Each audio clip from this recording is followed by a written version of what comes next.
everyone, today I want to do a video about my Gartner Duct cyst, my experience, and my recovery. And just for reference, I'm 19 years old. I got my surgery October 5th of 2022, and it is now October 10th of 2022, and I found my cyst a year and a half ago-ish. So let's just get straight into it. But before I do, I just want to say I'm going to be using some terms that may make some people uncomfortable. So viewer discretion is advised. It's along the terms of vaginal health, women's health. So if you don't like that, please click off. But if you're here to listen, stay and let me tell you my story. So this all started. Let me take you to the beginning. This was end of 2020 going into 2021. So I remember the first time I ever saw something coming out of the opening of my cooch. I was shaving and I looked down and I had seen like this mass coming out of the opening, and I was just like, what is that? You know, what? I've never seen that before. I was like, maybe, I don't know. I don't even know what I thought it was. I just thought it was normal. So I remember showing my cousin and she was like, that is not normal. You need to get that checked out. But I didn't. I remember doing research and I thought it was one of three things. I thought it was a Bartholin cyst, which is actually pretty common. That has to do with the Bartholin glands and they get swelled up. I could have sworn I had a Bartholin cyst. Or I thought I had prolapse. And that is when the cervix falls down after some women give birth, but I didn't have prolapse. I've never given birth. I am not, so it wasn't that. I remember I thought it was also like something that had to do with my cervix coming down or something falling down, because I had done some research and sex was very painful for me. So at the beginning, I searched that up and it said that, oh, some women have their cervixes more low than others, so that would cause some pain. And I thought that's what I had, so I just kind of brushed it off. But it wasn't that. So a year goes by and I still had it inside of me. I would see it would kind of come out sometimes, stay inside sometimes, but it never got to the point where it actually bothered me or I felt it until like May or April of this year, which is when I made my first gynecologist appointment. And I had told them, like, I have a weird mass inside my cooch. Oh, by the way, if you hear something in the background, it's my bird. But I remember I told my first gynecologist, I have a weird mass inside of me. I don't know what it is. Just check it out. She checked it out and she was like, how did you even find this? It's so deep inside your vagina, like it's right by your cervix. And I was like, girl, it comes out sometimes. I don't know what you want me to tell you. But yeah, so it was kind of not a rare case for them, but kind of, because it was really odd for them to find a cyst like that in somebody so young. So I was 19. I'm 19 now. But yeah, so they told me, does it bother you? No. Okay, so we can just keep checking it, and if it does bother you, then we can drain it. But at this point, they're thinking that it's just a normal vaginal cyst, so it could be drained in the office, like not a major surgery. But they did tell me on my third appointment that I had to get an MRI. So I got an MRI done, and if I have a picture, I can show it here. I can like put it up somewhere. But I got an MRI done, and they showed me that it was like a really big cyst. It was like this. It was pretty big, and it was like 3.7 centimeters. And they figured out that it was a Gartner duct cyst. And they told me that a Gartner duct cyst was basically remnants of embryonic development, and you're born with it, and it just stayed inside my vagina and it grew over time, I guess because it was irritated after having sex, or it just grew. Um, Also, mind you, I never felt any pain, any discomfort before this. I think I already mentioned that.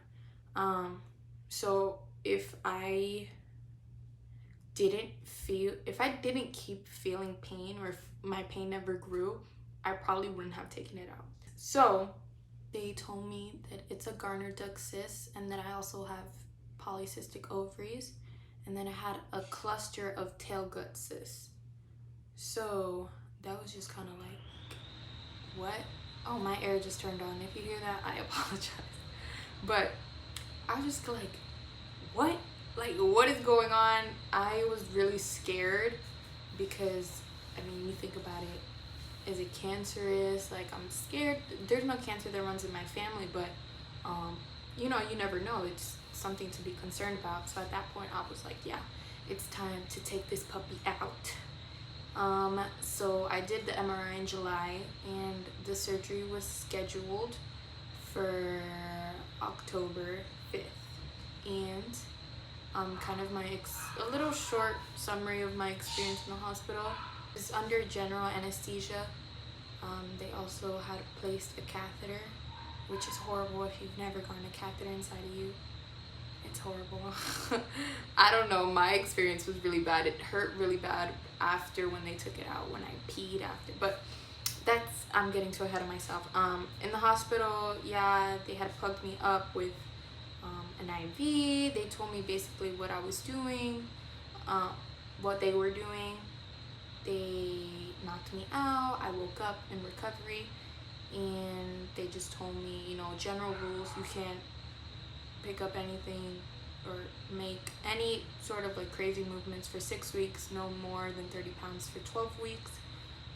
Keep the area dry, clean. If it's excessive bleeding, call. If you're constipated, make sure that you try to relieve yourself. If not, it would be a problem, so call. Yeah, so when they had taken it out, they told me that it was a lot bigger than they had expected. Like, they had to kind of go into the vaginal wall and kind of like scoop it out. That's the only way that they could describe it to me. So it was a more invasive surgery, so that means that it's going to be recovery is a little longer. I am 5 days post-op, but some things that you should expect after the surgery, it is very uncomfortable. It's not so much painful, it's uncomfortable. Well, for one, I was prescribed oxycodone and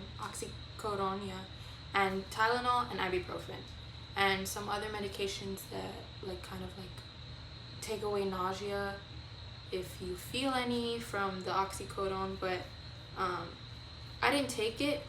I didn't take the narcotic. I only was taking Tylenol. I have been taking Tylenol and Advil, and I'm also taking a constipation thing, because you're going to be constipated and you're going to be in pain and you're going to be scared to poop. I kind of think it's similar to giving birth. I don't know, but the feelings that I've had since having surgery is I'm scared to poop. I was really scared to pee after getting the catheter taken out. It burned really bad. Sleeping was uncomfortable for the first 3 nights. I had to sleep on my back. Over time, you kind of like start moving around, but sleeping was pretty bad. Also, if you crack your back regularly like me, you're gonna be, and it's basically it sucks because you can't do any excessive like straining or twisting or anything, so you're not gonna be able to do that. Walking and getting up, I was not able to get up by myself up until today, which is 5 days later. But I also was getting dizzy spells, so I'd be in the shower and I'd get out and get dizzy. I actually threw up, I think the second night, because I just get so dizzy. But expect that. Expect dizzy spells. Expect to not be able to get up by yourself. You need to take time off from work or from school or from whatever you're doing. I've been off. I got a week off from school, so I'm just recovering right now. But yeah, you're not gonna be able to do anything. You need somebody there taking care of you and bringing you meals, because you're not going to be able to do anything by yourself. It feels very, very uncomfortable. You're going to experience a lot of bloating. That's what I'm still experiencing now. It kind of just feels like I'm really full, or like I'm pumped with air. Like my stomach is pumped with air and it's just huge. Also, it hurts to sit up straight. Like right now, I'm in a little bit of pain. But I don't want to be like slouching. So very uncomfortable to sit up straight. Also, pain. I've been slowly getting off the Advil and the Tylenol. But the pain comes here and there. And it kind of feels like an electric shock. Like you're going like, shh. That's the only way I can describe it. Like from my abdomen, it goes, shh. It's the weirdest thing. Fatigue. There's a lot of fatigue. And you just feel really tired. I'm a very active person. I am a pole dancer. I go to the gym a lot. I do every single thing under the sun.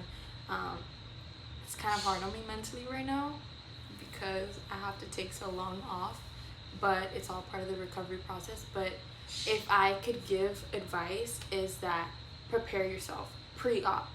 Move your body before, make sure that you're exercising and eating good before, so that after your recovery is a lot easier and smoother, because you're going to be able to move your body earlier. That's the biggest advice that I could give you. Like now I'm actually getting up and sitting down a lot easier, because girl, these squats are coming in, you know. But no, seriously, like you're training your body for something like this. So, you know, picking up your own body weight isn't gonna strain you, isn't gonna be doing excessive force, because you're so used to doing other things. Anything is possible when it comes to the vagina, so make sure that you're getting regularly checked up with your gynecologist, that you're staying up to date. If you see any mass, like make sure that you go to the doctor right away. Don't wait so long. I think like maybe if I didn't wait so long, it wouldn't have been as big as a surgery as it is now, but it's all part of the, you know, process. If you do have a mass and you don't know if it's a Bartholin cyst or anything, because there's so many different types, a Gartner duct cyst is a really deep one. A Bartholin cyst is usually kind of at the opening. So if you see that yours is kind of really deep and it goes inside, or you can kind of like push it out or push it back in, it's most likely a Gartner duct cyst. I'm not a doctor. I can't say I'm not a gynecologist, but from what the doctors have told me, that's kind of what I understood. Slow process to recovery, but it's worth it. And thank God that it's benign. That's what the doctor had told me, that it's non-cancerous. So ladies, make sure that you're always checking up on yourself. If you're getting the surgery, good luck to you. Comment down below. Let's talk. Let's be in communication, because honestly, trying to figure out or trying to do research on a Gartner duct cyst, I found pretty much nothing. So, or even a community like on Reddit or on Quora, I didn't find anything. So let's create our own, and always keep checking on your vagina. Like, do not take that like hard. What is that saying? Don't push it under the rug. I don't know. Just take it seriously. So yeah.